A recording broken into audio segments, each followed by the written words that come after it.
Hello, it's Caroline. I hope everyone is having an amazing April. I received a question from a viewer to make a video, and so I'm going to read the question and then give my answer. And thanks again to Crazy Sexy Cool for your question. She writes that this is more related to body empowerment than eating disorder recovery, but this channel and this series is about body empowerment, so this is a great question. She says, I was wondering if you could do a video about sexism in the media and how it relates to body empowerment. The objectification and degradation of women in the media has really been bothering me lately, and I was wondering if you have any ways of dealing with these things so that you can still feel empowered. Great question.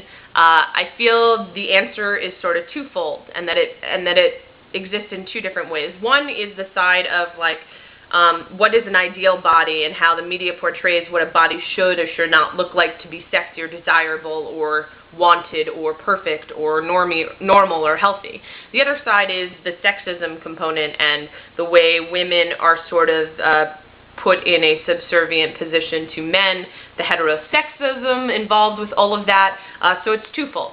So to address the first, the way I deal with that is by simply ignoring it or not taking it seriously.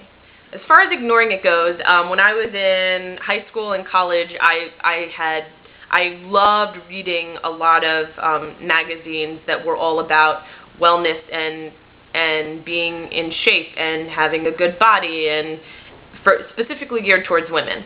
And I realized that like there'd be pages and pages about like how to have the perfect butt, and then if you do this many squats this many times a week, your butt will be perfect. Well, the truth is everyone's butt is completely different, so how can one single exercise create the ideal butt, whatever that is, for every single individual? So I realized that through all of the different types of exercising I've tried in my life and movement and fitness, that like it's individual. What works for one person does not necessarily work for the other. So I stopped reading and buying those magazines and watching that stuff on TV or watching infomercials for this ab machine will give you the perfect abs, because the truth is every single body is completely different. So the way I deal with that component of the objectification of the female body and this lack of empowerment is by, and male body, it's the same for men too, just like a little different, is by just not subscribing to it. I know that I have been in the best place for my body at different times in my life based on how I feel. And that's when I'm eating what I want to eat, when I want to eat it, and stopping when I'm full. Point blank, that's like the only, quote, diet that I feel works. And that's that's from research and reading and personal experience. It's just eat what you want, when you want, stop when you're full. That's it. And your body is made to know, hey, I haven't had salad in a while, I want some salad. Hey, I haven't had fruit in a while, I want some fruit. Hey, I have a sweet craving, can you get me some ice cream? Like, your body is made to do that. So that our bodies are made to do that. So that component is just like, I don't subscribe to that. I don't subscribe to, like this is a perfect or ideal body.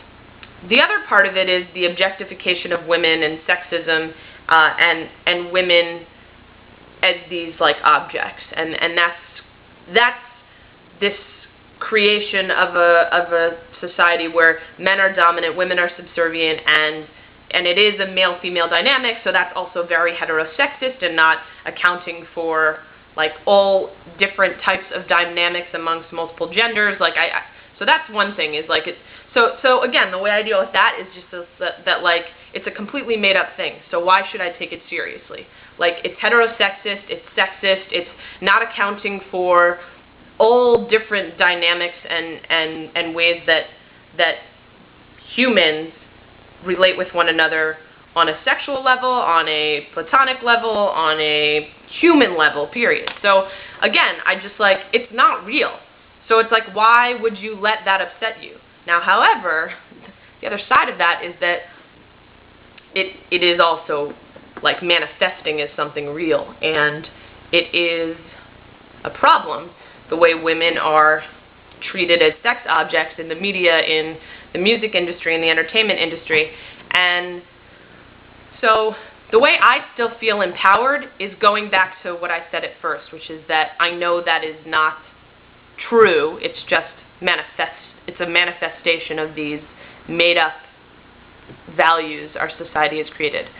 The other way I still feel empowered by that is by talking about it. And I talk about that in what I write, in my nonfiction, in my poetry, and the things I perform. I talk about it with my friends, with my friends that are artists, with my friends that are not artists. Like, that's how I deal with it on a grander level, is by talking about it and saying that it's wrong and that women should not be treated as sex objects. But I'm also aware that in some spaces, women also have a choice. If they, for example, there's a bar in New York City where I went to several poetry events, and the women at this bar wear bikinis. And some people I know that are feminists chose to not go there because they felt it was degrading to women. I, as a feminist, chose to go there because I felt like, these women made a choice to work here. On the other hand, maybe they didn't have a choice to work there, and it was the only place they could work to get the money to pay their rent or to survive. But I did feel that for me, it was anti-feminist to not go somewhere because I was making a judgment on these women. So it's a really complicated issue, but again, to me the two things are, A, talk about it and challenge it, and the only way to shift that cultural dynamic of this objectification of women is if we all have these conversations and then collectively shift our consciousness. And the way that I maintain feeling empowered about myself, regardless of what's going on outside of me, is knowing that it's just this mythology we've created as a society, that women are equal to men, that women are not sex objects, and that to me is what is truth. So as long as I know that and know that this is a mythology that we've created, then I just go from there, and I don't let it affect me. I don't know how else to say it. It's just that is, it used to anger me a lot more. When I was in college, I wrote a lot of really angry poetry about that.